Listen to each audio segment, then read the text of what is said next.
Meu caso é um dos casos mais brutais do Brasil. Aconteceu há mais de 50 anos e continua sem solução. Bem-vindos ao Contador de Histórias. Me chamava Araceli Cabreira Sanches. Crespo tinha 8 anos. Nasci na cidade de Cubatão.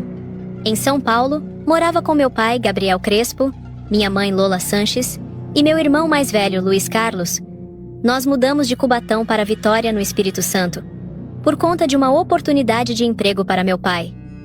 O que foi muito bom para toda a minha família, principalmente para mim, que tinha problemas respiratórios por conta da poluição de Cubatão. Sexta-feira, dia 18 de maio de 1973, acordei cedo, coloquei meu uniforme da escola e saí do bairro de Fátima em direção ao meu colégio, que ficava localizado na cidade de Vitória, Espírito Santo. Eu pegava o ônibus para ir ao colégio e de volta para casa também, e os horários eram diferentes. Nesse dia, minha mãe pediu para que eu saísse um pouquinho mais cedo. Logo que eu saí do colégio, atravessei a rua para pegar o ônibus em seguida. Acabei não pegando o ônibus, porque fiquei no ponto de ônibus próximo de um bar, brincando com um gatinho. E aí começam os problemas. Como eu não peguei o ônibus e não voltei para casa, meus pais começaram a se preocupar. Quando perceberam que eu não chegava e já tinha escurecido, meus pais entraram em contato com a diretora do colégio, que afirmou que eu avisei a ela que minha mãe pediu para eu sair mais cedo, e ela deixou. Meus pais resolveram mandar fotos minhas para os jornais locais antes de ir à polícia. Nisso logo, o meu caso ficou muito popular na cidade. Eles resolveram ir à polícia só no domingo, mas a polícia, no entanto, só começou a me procurar na segunda-feira praticamente 3 dias depois. Várias pessoas foram procurar minha família para dar apoio moral, e muitos videntes diziam que eu estava viva com certeza.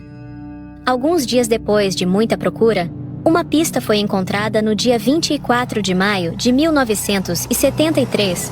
Um jovem chamado Ronaldo Bom Jardim, que passava próximo a um terreno atrás do Hospital Infantil em Vitória, avistou um corpo de uma criança sem vida, desfigurado pelo tempo e comido por animais. Inicialmente, tudo indicava que aquele corpo era meu, tanto que meu pai foi chamado para reconhecer o corpo. Mas por conta do estado avançando de decomposição, ele só me reconheceu através de uma marca de nascença. Mas no dia seguinte, ele disse que não era eu e minha mãe também não queria acreditar que eu estivesse naquele estado. Mas os exames foram feitos, o IML trabalhou muito no meu corpo e foi confirmado que realmente aquele corpo era o meu. O meu laudo apontou que meu rosto estava totalmente desfigurado, que eu tinha sinais de abuso sexual, mordidas nos seios e genitália. Meu maxilar estava quebrado e tinha sinais de que fui drogada e carbonizada. Em meio a investigações e boatos, a polícia encontrou então 3 principais suspeitos. E essas 3 pessoas eram membros influentes de uma família do Espírito Santo.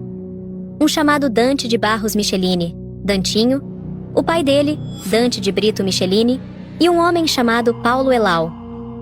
A versão apresentada no julgamento dos 3 sobre minha morte foi que o Paulo estava no bar próximo ao ponto de ônibus, me avistou e me sequestrou, e na mesma hora fui levada para dentro do bar, onde fiquei em cárcere privado e sendo drogada, torturada e abusada.